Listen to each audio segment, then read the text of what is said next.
하나님 감사합니다. 이 시간에 주의 귀한 말씀을 들고 섰습니다. 하나님의 말씀이 우리 귀에 잘 들려지게 하시고 들린 그 말씀대로 말씀을 받아들이게 하시고 받고 행할 수 있도록 힘을 더하여 주시옵소서. 주께서 우리를 깨닫게 하실 뿐만 아니라 말씀대로 행할 능력도 주시고 힘도 주시고 은혜도 더하여 주시옵소서. 말씀대로 행하는 그 모든 삶 속에 주의 영광이 드러나게 하시고 주의 아름다운 역사가 임하게 하여 주시옵소서. 오늘 이 밤을 붙들어 주옵소서. 우리 이 밤을 지켜주셔서 우리의 간구의 기도에 응답해 주시는 줄 믿사옵고 사랑 많으신 예수님의 이름으로 기도드리옵나이다. 아멘. 할렐루야. 주께서 사랑하는 귀한 성도들의 가정에 더 감사한 일이 많이 있길 바랍니다. 비록 코로나는 계속해서 참 끝날 줄 모르고 우리를 위협하지만 이 가운데서도 하나님이 우리를 보호하시고 지키시고 인도하심을 깨닫고 더 하나님 앞에 감사한 일, 더 하나님 앞에 뜨거운 신앙으로 나아가는 저와 여러분 되기를 축원합니다. 여러분, 시험거리가 있으면 어떻습니까? 유혹거리가 있으면 어떻습니까? 그런데 그것이 한두 개가 아니고 너무 많습니다. 참 어떻게 보면 이 세상에는 시험거리가 너무 많고 유혹거리가 너무 많습니다. 조금만 정신 차리지 않으면 이미 시험에 빠져 있고 조금만 딴 데 우리가 살피고 있으면 내가 이미 유혹에 빠져 있는 경우가 많다라는 겁니다. 세상에서 이런 많은 것들이 우리를 유혹하고 있습니다. 어떨 때는 너무 힘든 일을 당하고 억울한 일을 당합니다. 그런데도 잘 통하지 않죠. 여러분, 억울함이 쉽게 해결됩니까? 그리고 이 억울한 일을 당했는데도 결백하다라는 증명이 잘 안 됩니다. 참 그럴 때 너무 답답하죠. 그때 우리는 주님께 나와서 주님이 계시니까 이것 좀 해결해 주십시오. 주님 좀 도와주십시오. 주님은 해결해 주실 수 있잖아요. 그렇게 우리가 매달리면서 기도하죠. 하지만 그래도 주님이 쉽게 또 해결해 주지 않습니다. 오늘 기도하면 내일은 딱 응답이 오든지 이번 주에 기도하면 최소한 다음 주는 해결되고 이래야 우리가 더 기도할 맛이 나는데 어떨 때는 공경에 처한 우리에게 그 기도도 쉽게 응답되지 않습니다. 하나님이 쉽게 해결해 주지 않는 것이 왜 그러실까 정말 답답할 때도 있습니다. 그러나 분명한 것은 우리 주님이 강림하여 모든 것을 판단하시는 그날에 또 그날까지 기다리면 때를 기다리면 길이 참으면 주님께서 해결해 주신다. 이렇게 오늘 말씀해 주셨습니다. 그때까지 우리는 마음을 굳건히 해야 됩니다. 하나님이 그 모든 것을 해결해 주실 것을 믿고 기다리는 것을 인내라 그렇게 말합니다. 그냥 참는 거하고 다르죠? 그냥 버티는 거하고 다릅니다. 주님이 해결해 주실 것을 믿고 기다리는 것을 말합니다. 주님이 해결해 주심을 믿고 그때까지 기다리는 인내는 결코 헛되지 않다라고 그렇게 말씀해 주셨습니다. 자, 문제는 그때까지 어떻게 참죠? 과연 어떻게 인내해야 되는 것일까요? 우리는 인내에 익숙하지 않습니다. 또 인내가 너무 힘듭니다. 다른 방법을 찾아볼 수 있을 것 같은데 다른 방법으로 어떻게 하면 될 것 같은데 이거 말고 더 좋은 방법이 있을 것 같은데 이리저리 방법을 찾습니다. 또 그래서 뾰족한 방법도 있어 보입니다. 그런데도 미련하게 계속 참아야 되는 것입니까? 오늘 말씀을 이렇게 하시죠.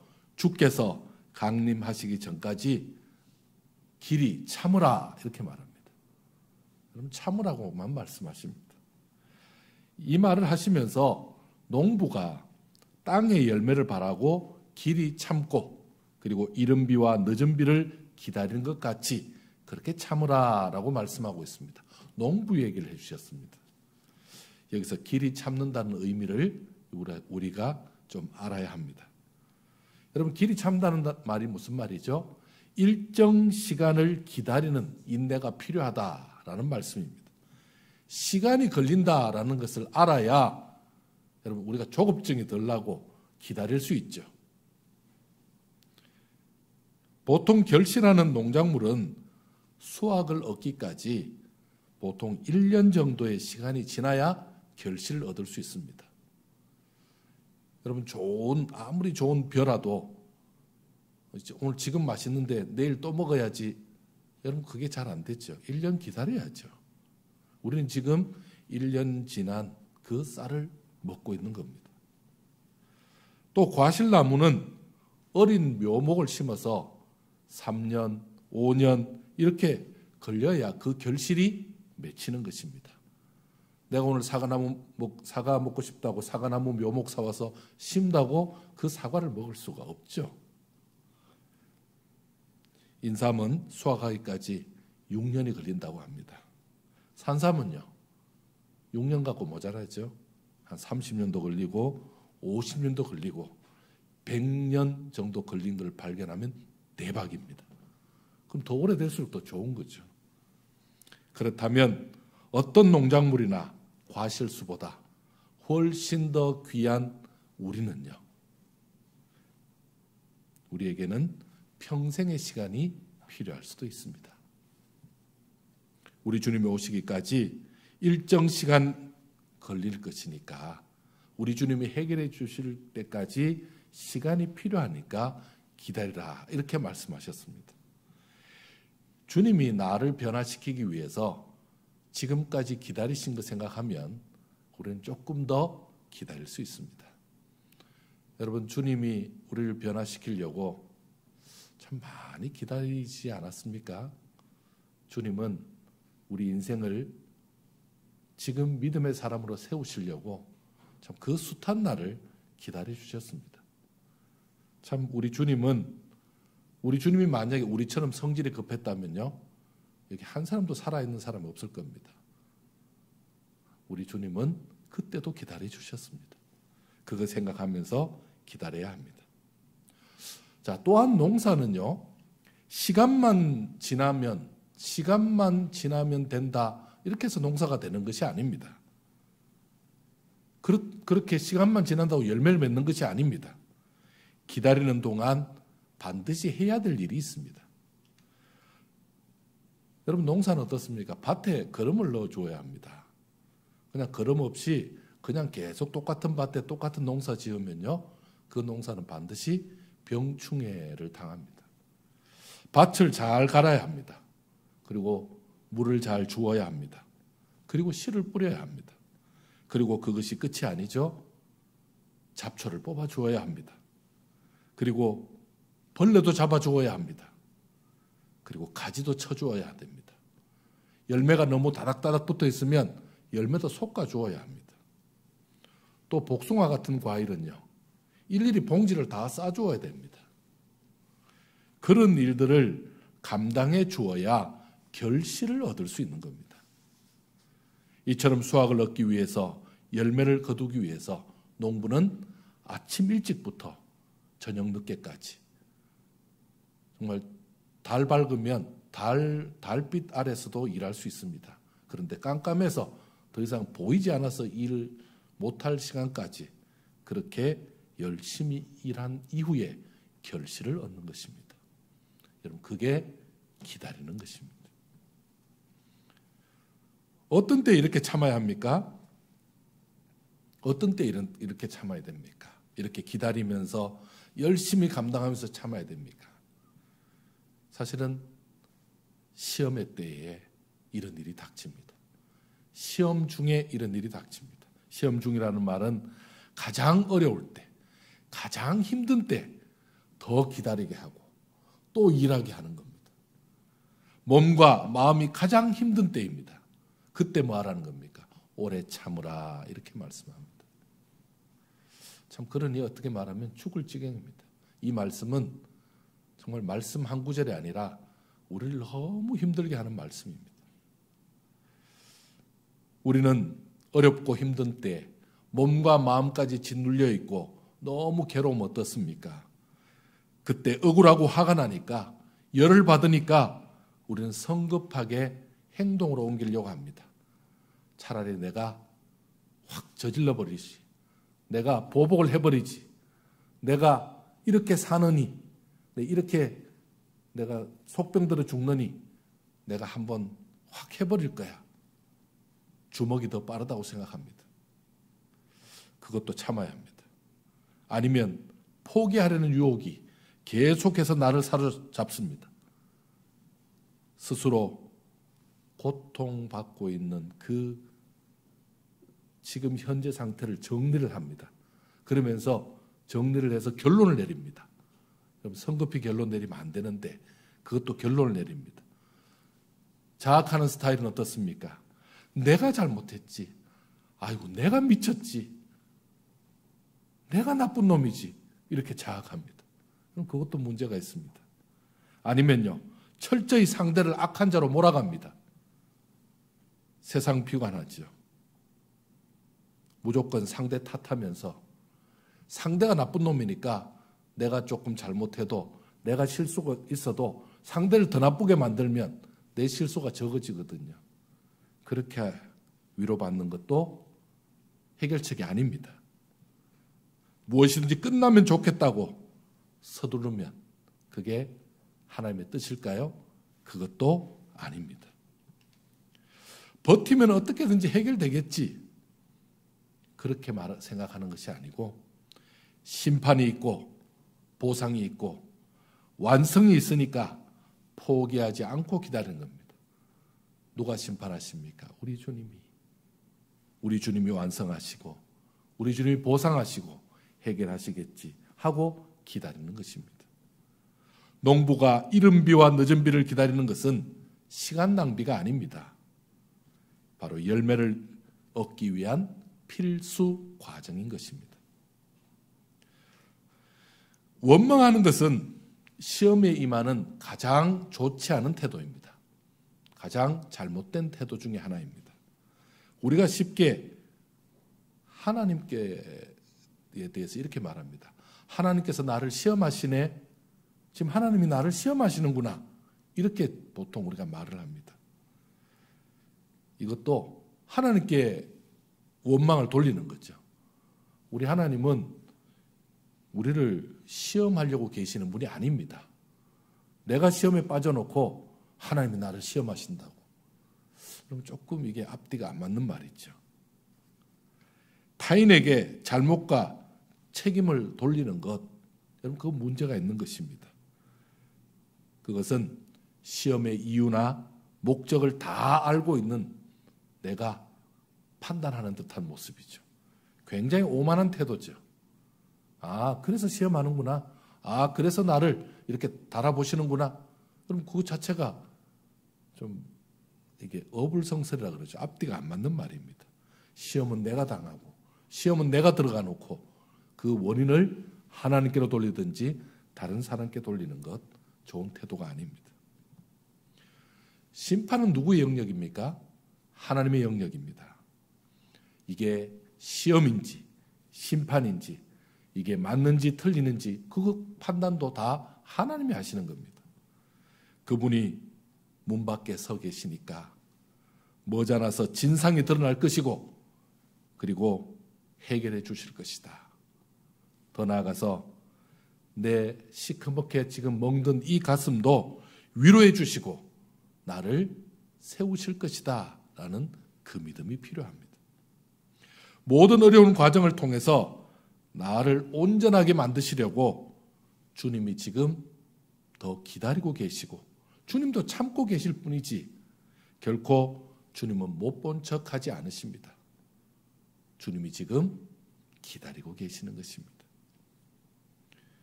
사랑하는 성도 여러분, 왜 나만 이런 고통을 당할까?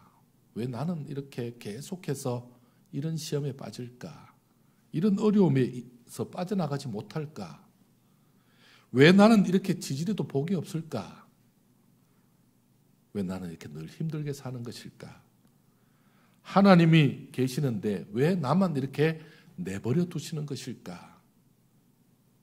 이런 생각들을 해보신 적도 있으실 것입니다.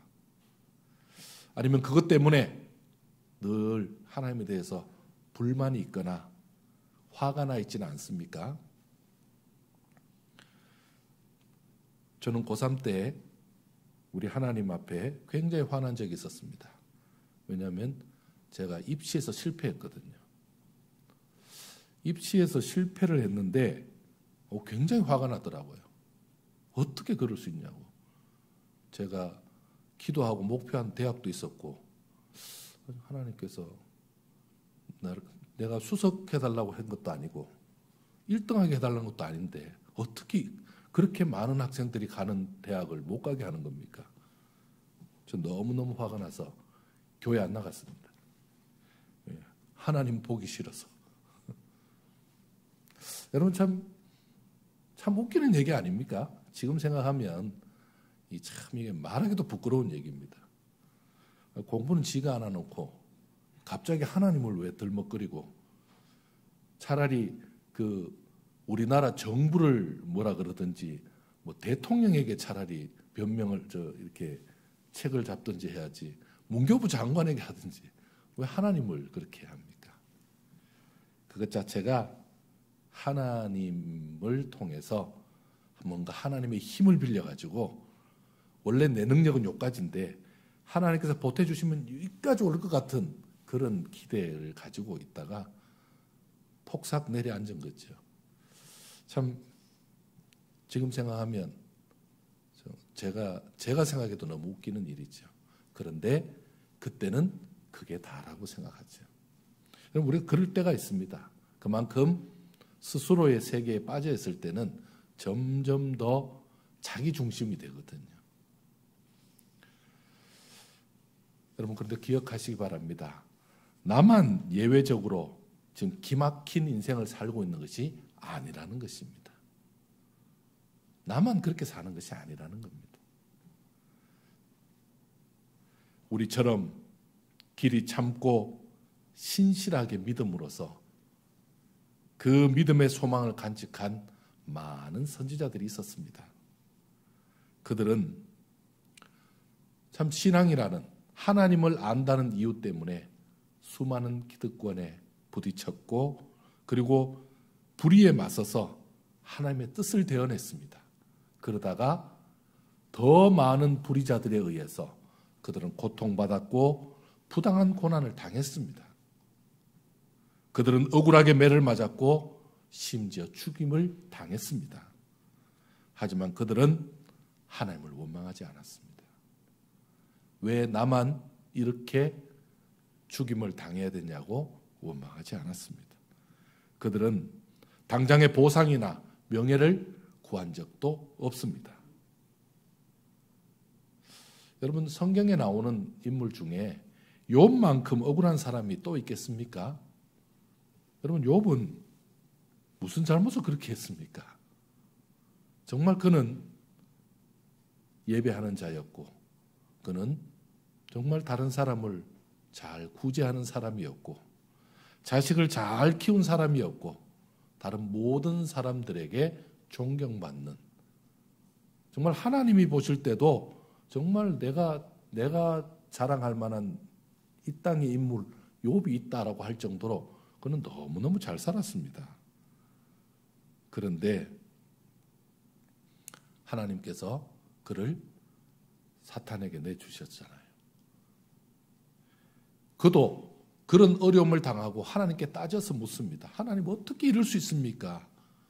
이건 아니지 않습니까? 라고 기도했습니다. 그렇지만 그는 하나님을 떠나지 않았습니다. 그는 가장 외롭고 힘든 지경까지 이르죠. 모두가 떠나버립니다. 여러분 사람이 다 자기와 함께하고 다 자기 중심으로 자기를 위하다가 사람이 떠납니다. 아이들은 죽었고 그리고는요 아내도 저주하고 떠납니다. 그리고 친구들도 너가 죄가 있으니까 그렇지 너 숨겨놓은 거 있을 거 아니야. 너 한번 생각해봐. 너가 뭔가 문제가 없고는 이런 일이 있을 수 있냐. 네가 생각해도 이상하지 않냐 라고 하면서 몰아붙입니다. 결국 하나님은 자비와 긍휼로 욥의 모든 말을 다 들어주셨습니다. 그리고는요, 하나님을 인정하는, 하나님이 인정하는 귀한 인내의 사람 되게 하셨습니다. 여러분, 어떤 사람들이 오래 참고 인내할 수 있을까요?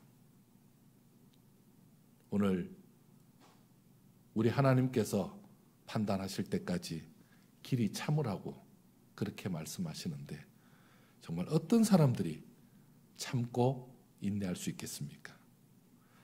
당연히 하나님의 뜻을 아는 사람은 참을 수도 있고 기다릴 수 있습니다.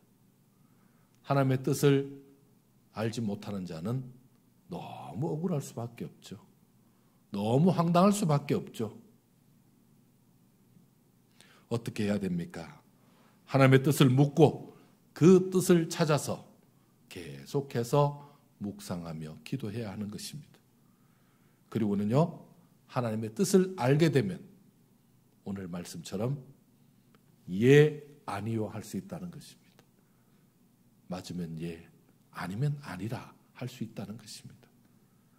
주어지는 삶에서 당당하게 맞설 수 있다라고 말씀해 주십니다. 하나님의 뜻을 알고 그 뜻에 따라서 말이 아니라 행함으로 대답할 수 있다라고 말씀하고 있습니다. 사랑하는 성도 여러분, 여전히 하나님의 뜻을 알면서도 인내하는 것은 시간이 걸립니다. 기다리는 것은 너무나 힘든 시간입니다. 그러나 하나님께서는요, 일정 시간을 기다리라고 말씀하고 있습니다. 하나님의 때까지 참으라고 말씀하고 있습니다. 그러면요, 그 하나님의 뜻을 의지하면서 내가 지금 감당해야 될 귀한 일들 감당하면서 내가 해야 될 최선을 다하면서 그 시간을 기다리시면 주께서 때가 되면 나를 세우실 것이고 때가 되면 축복하실 것이고 때가 되면 가장 귀하게 인도하실 줄 믿습니다. 오늘 말씀 그대로 우리 하나님 앞에 오래 참고 인내하여 하나님의 뜻을 이루는, 하나님의 영광을 드러내는 우리 귀한 성도들의 삶이 되기를 축원합니다. 기도하겠습니다. 하나님 감사합니다. 말씀대로 오래 참고 인내하는 자 되게 하여 주시옵소서. 내 힘으로는 다 감당할 수 없습니다. 내 능력으로는 참기도 인내하기도 어렵습니다. 하나님의 뜻을 알고 하나님의 도우심을 입어서 이 모든 일을 감당해내며 결국은요, 하나님의 영광을 드러내는, 결국은 하나님의 뜻을 이루어내는 복된 신앙인의 자리에 서게 하여 주시옵소서. 이와 같은 자리에 나아갈 수 있도록 참으로 부단히 행하게 하시고 부단히 예하며 또 아니요하며 하나님의 말씀대로 나아갈 수 있는 우리 온 성도들 되게 하여 주시옵소서. 저들을 축복해 주시고 인도해 주실 것을 믿사옵고 사랑 많으신 예수님의 이름으로 기도드리옵나이다. 아멘.